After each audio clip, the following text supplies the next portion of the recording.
பூஜ்யாய ராகவேந்திராய சத்யதர்மரதாய ச பஜதாம் கல்பவ்ருக்ஷாய நமதாம் காமதேனுவே. கிருஷ்ணாய வாசுதேவாய தேவகி நந்தனாய ச நந்தகோபகுமாராய கோவிந்தாய நமோ நமஹ. ஐந்தாவது வேதம் என்று போற்றப்படும் மகாபாரதம் பார்த்து வருகிறோம்.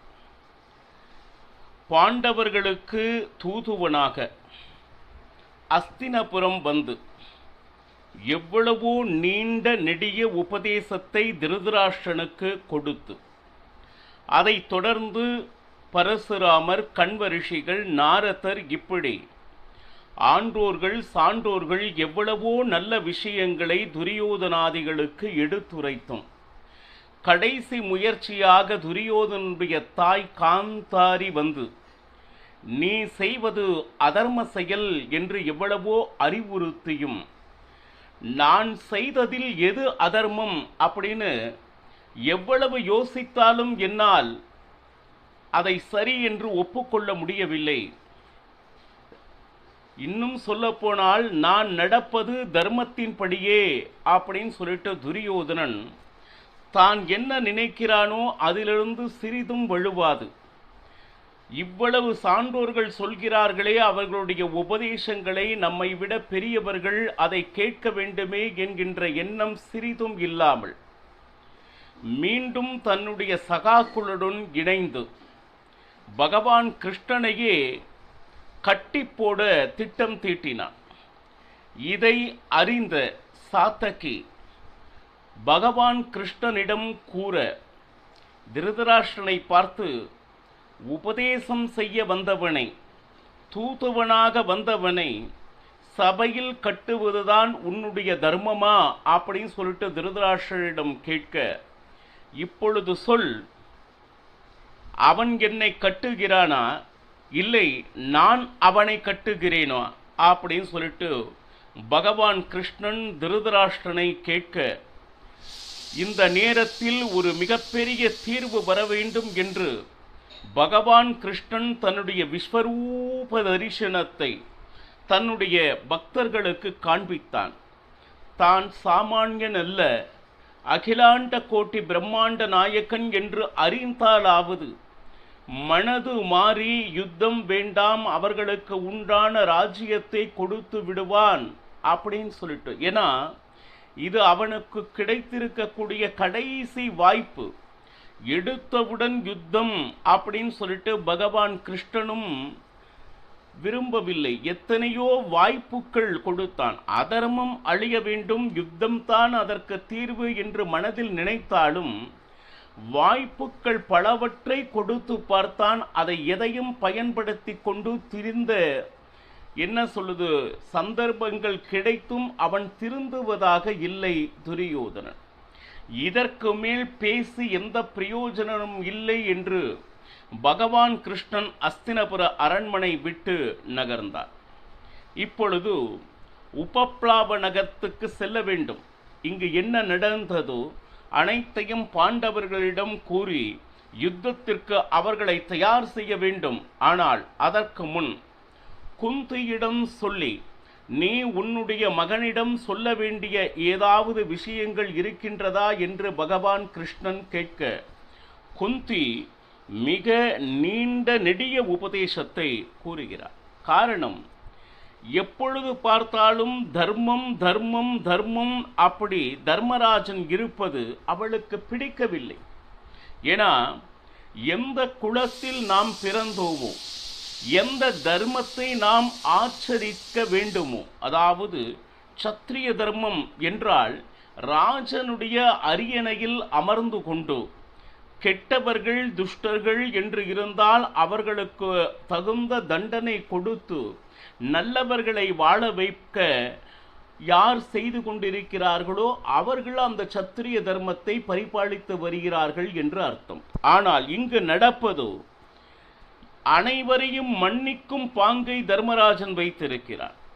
எது நடந்தாலும் பரவாயில்லை பரவாயில்லை என்று பொறுத்து போவது எந்த விதத்தில் சத்திரிய தர்மமாகும் அப்படின்னு சொல்லிட்டு தர்மராஜனுக்கு நான் சொல்கின்ற விஷயத்தை போய் சொல் அப்படின்னு குந்தி பாருங்க காரணம், ஒரு ராஜனின் மூலமாகத்தான் ஒரு யுகம் என்பது நிர்மாணம் ஆகிறது. அது மட்டுமல்ல, உன்னுடைய தாயும் உன்னுடைய தந்தையும் க்ஷத்ரிய தர்மத்தின்படி வாழ வேண்டும் என்றுதான் ஆசீர்வதித்தாளே தவிர, எவ்வளவு அநீதி நடந்தாலும் அதனை பொறுத்து கொண்டு பரவாயில்லை பரவாயின்றை அப்படின்னு சொல்லிட்டு எந்த ஒரு மகனையும் ஒரு தாயும் சரி தந்தையும் சரி விரும்ப மாட்டாள். பாருங்க, இன்று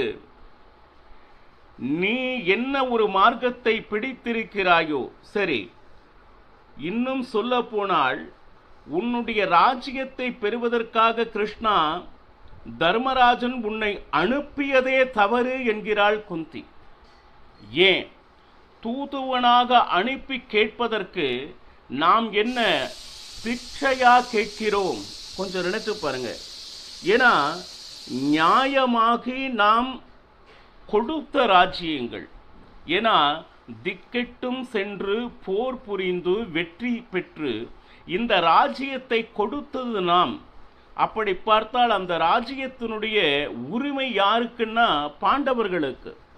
அப்போ உங்களுடைய ராஜ்யத்தை போய் இப்படி பிச்சை கேட்டு கொண்டிருக்கிறீர்களே, இதுதான் சத்திரிய தர்மமா? பாருங்க ஐயா, ஏதாவது ராஜ்யத்தை கொடுங்கோ, இல்லை கடைசி பட்சமா 5 கிராமங்களையாவது கொடு அப்படின்னு சொல்லிட்டு தர்மராஜன் கேட்கிறான் என்றால், இது சத்திரிய நடத்தையில் எங்குமே சொல்லப்பட்டதில்லை. என்னுடைய ராஜ்யம் என்னுடைய உரிமை என்று போர் புரிந்தாவது சண்டையிட்டாவது தன்னுடைய ராஜ்யத்தை மீட்பவனே உண்மையான சத்திரியனாக இருக்க முடியும் என்பது குந்தியினுடைய வாதம். அது மட்டுமல்ல, நம் வீட்டு சொத்தை வெட்கமே இல்லாமல் பிச்சை கேட்டு கொண்டிருக்கிறான் என்னுடைய மகன், இது எனக்கு கொஞ்சம் கூட பிடிக்கவில்லை என்பதை ஸ்பஷ்டமாக தெரிவித்தாள் குந்தி. அது மட்டுமல்ல, பாருங்க, ஒரு ராஜனானவன் எது நடந்தாலும் தயை காண்பித்து கொண்டே இருந்தால், பாருங்க, என்ன நடந்தாலும் அதற்கு ஒரு சாந்தி. இந்த தப்பு நடந்து விட்டது, பரவாயில்லை பரவாயில்லை, இனி செய்ய வேண்டாம் அப்படின்னா அந்த ராஜ்யம் எப்படி இருக்கும்? எவ்வளவு பெரிய தப்பு நடந்தாலும் என்னுடைய ராஜா எந்த விதமான தண்டனையும் கொடுக்க மாட்டார், மன்னித்து விடுவார். அப்போ அந்த தேசம் எப்படி இருக்கும்? குற்றங்கள் மலிந்து காணப்படும். இதனால் அந்த பிரஜைகள் நிம்மதியாக வாழ முடியாது. பாருங்க, இப்படி இருக்கும்போது மனம் கெட்டியாக இருக்க வேண்டும். ஏன்னா சத்திரிய வம்சத்தில் இருப்பவன் என்னுடைய ராஜ்யத்தை நான் அடைந்தே தீருவேன் என்கின்ற வெறி உடையவனாக இருக்க வேண்டும். என்னுடைய உரிமை, ராஜனுடைய ஸ்தானத்தில் அமர்ந்து கொண்டு அந்த தர்மத்தை யார் பரிபாலனம் செய்கிறார்களோ அது சத்திரிய குலத்தினுடைய சத்திரிய தர்மம். இதையத்தான் நானும் சரி தந்தையும் சரி சேர்ந்து ஆசீர்வாதம் செய்தது. சத்துருக்களை விரட்டி அடிக்க வேண்டாமா? போயும் சத்துருக்களிடம் பிச்சை கேட்பதை போல தன்னுடைய ராஜ்யத்தை கேட்டுக்கொண்டிருக்கும் இந்த செயல், கேட்டு அவர்கள் கொடுக்கவில்லை என்று பகவான் கிருஷ்ணனை எப்படியாவது அனுப்பி பெற்று தரும்படி கேட்பது, இந்த செயலெல்லாம் நான் பார்ப்பது மிகவும் இழிவான செயல் அப்படின்னு சொல்லிட்டு குந்தி பகவான் கிருஷ்ணன் கிட்ட சொல்றோம். அது மட்டுமல்ல, இந்த மாதிரி ஆசீர்வாதத்தை சிறு வயது முதலே என்னுடைய எந்த குழந்தைக்கும் நாங்கள் செய்ததில்லை. எந்த தவறு நடந்தாலும் அதை பொறுத்துக்கொள் அப்படின்னு சொல்லிட்டு என்றாவது ஆசீர்வாதம் செய்திருக்கிறோமோ அப்படின்னு கேட்டீங்கன்னா இல்லை. எதை பார்த்தாலும் மிருது, சாந்த ஸ்வபாவம், மன்னிப்பது, பரவாயில்லை என்பது, என்னுடைய சொத்தே போனாலும் அதில் கவலை இல்லை என்பது, இது ராஜனுக்கு அழகானது அல்ல. பாருங்க, பிரதி தினம் நான் அவனுக்கு ஆசீர்வாதம் செய்தேன். என்ன என்றால், ஒரு ராஜனாக இருந்து கொண்டு ராஜன் எவ்வளவு தபம் செய்கிறானோ தபம் செய்ய வேண்டும். அது மட்டுமல்ல, யாக யஜ்ஞங்கள் நடத்த வேண்டும், தான தர்மங்கள் செய்ய வேண்டும். இதையெல்லாம் செய்யணும்னா முதல்ல ராஜ்ய பரிபாலனத்தில் அமர்ந்திருக்க வேண்டும். அந்த ராஜ்ய பரிபாலனத்திற்காகவே பிச்சை கேட்டுக்கொண்டு இருக்கக்கூடிய ஒரு இழி நிலையில் என்னுடைய குழந்தைகள் இருப்பது எனக்கு சிறிதும் பிடிக்கவில்லை அப்படின்னு சொல்லிட்டு. அது மட்டுமல்ல, நீ இந்த மாதிரி தான தர்மங்கள் யாக யஜ்ஞங்கள் செய்யும் பொழுதுதான் உன்னுடைய கீர்த்தி, அதாவது புகழானது ஆனந்தமாக பல இடத்தில் பரவி கொண்டிருக்கும். ஆனால் மாறாக காட்டினில் உட்கார்ந்து கொண்டு சரி பிச்சை எடுக்கிறேன் என்று சொல்கிறானே, இவன் எப்படி சத்திரியனாக இருக்க வேண்டும் பாருங்க. பிச்சை எடுத்து பிழைப்பது என்பது பிராமண தர்மம். அவங்க என்ன பண்ணணும் அப்படின்னா, சாஸ்திர அத்தியனம் செய்து உணவுக்காக கையேந்தி யார் என்ன தருகிறார்களோ அதை வைத்து ஜீவனம் என்பது பிராமணர்களுக்கு விதிக்கப்பட்டது. இந்த ஒரு விஷயத்தை நான் காட்டில் செய்கிறேன், பிச்சை எடுத்தாவது பிழைத்துக் கொள்கிறேன், இதற்காகவா சத்திரிய குலத்தில் இவன் பிறந்தான்? இது மனசு எவ்வளவு ரணமாக இருந்தால் இந்த வார்த்தைகளை குந்தி பகவான் கிருஷ்ணனிடம் கூறிக்கொண்டு இருப்பாள் பாருங்க. இதுல என்னன்னா, நான் ராஜ்ய பாரத்தில் அமர்ந்து கொண்டு தான தர்மங்களை செய்பவனாக அவன் இருக்க வேண்டும். அது மட்டுமல்ல, பிரஜைகள் மட்டுமல்ல, ராஜன் நல்ல படித்தவனாக இருக்க வேண்டும். அது மட்டுமல்ல, தன்னுடைய நாட்டில் இருக்கக்கூடிய ஒரு பிரஜைகளும் அவருடைய நல்லது கெட்டது இவை அனைத்தையும் தெரிந்தவனாக இருக்க வேண்டும். பாருங்க, நல்ல குழந்தைகளை இந்த உலகத்திற்கு கொடுப்பவனாக இருக்க வேண்டும். ஆனால் இப்படியெல்லாம் ஆசீர்வாதம் செய்த என்னுடைய குழந்தைகள் எங்களுடைய எந்த ஆசையும் இதுவரை பூரணம் செய்யவில்லை. ஏன்னா ராஜ்ய பரிபாலனத்தை இழந்து இப்பொழுது கையேந்தி நிற்கின்ற ஒரு நிலையை எந்த ஒரு தாயும் சகித்து கொண்டு இருக்க மாட்டாள். பாருங்க, நிச்சயமாக இந்த நடத்தை எங்களுக்கு துளியும் இஷ்டமில்லை. உடனே பாருங்க,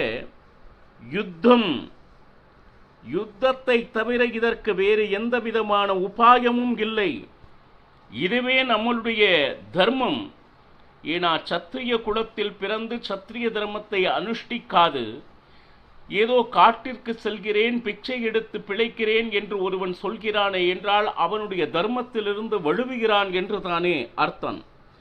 இந்த இடத்தில் நம்முடைய ராஜ்யத்தை அபகரித்து கொண்டு அதர்மத்தினால் ஒருவன் இருக்கிறான் என்றால் அவனை எதிர்த்து சண்டை போட்டே ஆக வேண்டும். ஏன்னா இது இறைவனுடைய பிரீத்திக்காகவாவது அவன் செய்ய வேண்டும். சத்திரிய தர்மம் என்பது நிர்ணயித்தது யார் என்றால் பகவான். ஒவ்வொருவருக்கும் பிறக்கும் போதே பாருங்க, ஒவ்வொரு இடத்திலையும் அந்த தேகத்தில் பலத்தை இறைவன் கொடுத்திருக்கிறார். எதிரியை துவம்சம் செய்யக்கூடிய, அந்த போர் செய்யக்கூடிய அந்த திறமையை வல்லமையை இறைவன் சத்திரியர்களுக்கு இயற்கையாகவே கொடுத்திருக்கிறான். எந்த காரணத்தை கொண்டும் ஸ்வதர்மம், நாம் எந்த குலத்தில் பிறந்திருக்கிறோமோ அந்த ஸ்வதர்மத்தை என்றுமே விடக்கூடாது. பாருங்க, அது மட்டுமல்ல, ஒரு சத்திரியன் சிம்மாசனத்தில் அமர்ந்து ராஜ்ய பரிபாலனம் செய்யவில்லை என்றால் என்ன நடக்கும் அப்படின்னா, தப்பானவர்கள் அந்த சிம்மாசனத்தை அலங்கரிப்பர். அவர்களிடம் நீ நிச்சயமாக தர்மத்தை எதிர்பார்க்க முடியாது. அப்போ நாட்டில் உள்ள நல்ல பிரஜைகளுக்கு ஹிம்சை தான் உண்டாகும். அது மட்டுமா அப்படின்னா அந்த தேசம் நாசமாகும். எந்த காலத்திலும் சுபிக்ஷமாக அந்த தேசம் இருக்க முடியாது. அதார்மிகர் அப்படின்னு யார் ஒருவர் கண்டாலும் அவர்களுக்கு தகுந்த தண்டனை கொடுக்காத எந்த ராஜனும் அவனுடைய ராஜனை நல்லபடியாக, அதனுடைய ராஜ்யத்தை நல்லபடியாக ஆள்வதாக சொல்லவே முடியாது. இவ்வளவு யோசனை, எந்த குலத்தில் பிறந்திருக்கிறாய், எந்த தர்மத்தை அனுஷ்டிருக்கிறாய், உன்னுடைய தர்மம் என்ன என்கின்ற சிந்தனை சிறிதும் இல்லாமல் காட்டிற்கு செல்கிறேன், பிச்சை எடுக்கிறேன் என்று தன்னைத்தானே சுருக்கிக் கொண்டு தனக்கு விதிக்கப்பட்ட கடமையிலிருந்து நழுவுகின்ற மகனை பார்த்தால் மனம் மிக மிக மிக வேதனை உறுகிறது. அது மட்டுமல்ல, பாருங்க, உன்னை வந்து அண்டி யார் வேண்டுகிறார்களோ அவர்களுக்கு உண்டான சகாயத்தை நீ செய்ய வேண்டும். இது சத்திரிய தர்மம்.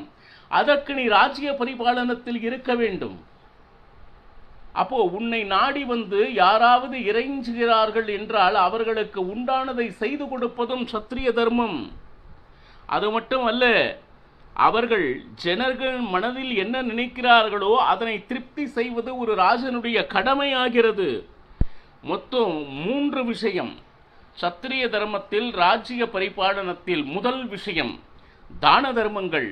தன்னுடைய ராஜ்யத்தில் யார் ஒருவர் தர்மத்தின்படி வாழ்கிறார்களோ அவர்களுக்கு உண்டான அத்தனை விஷயங்களையும் ஒரு ராஜனானவன் தான தர்மம் கொடுத்து அவர்களை மகிழ்விக்க வேண்டும் என்று சாஸ்திரம் சொல்கிறது. அது மட்டும் அல்லாமல் தன்னுடைய எதிரிகள் என்று தன்னுடைய ராஜ்யத்தின் மேல் போர் புரிபவர்கள் சத்துருக்கள் யாராக இருந்தாலும் தன்னுடைய முழு பலத்தையும் பிரயோகப்படுத்த வேண்டும். மூன்றாவது, தேவதைகளை திருப்திப்படுத்த வேண்டியது ராஜ்யத்தினுடைய மிக மிக முக்கியமான கடமை. அதற்கு சத்தியத்தின் படியும் தர்மத்தின் படியும் அந்த ராஜ்யத்தை நடத்துபவனாக இருப்பவனே உண்மையான சத்திரியன். அதனால் என்னுடைய மகன்களை உண்மையான சத்திரியனாக மாறும்படி குந்தி சொல்கிறாள். அவளுடைய உபதேசம் முடியவில்லை, மேலும் என்ன என்பதனை நாளையும் பருகலாம். சர்வம் ஸ்ரீ கிருஷ்ணார்ப்பணமஸ்து. ஹரே ஸ்ரீனிவாசா.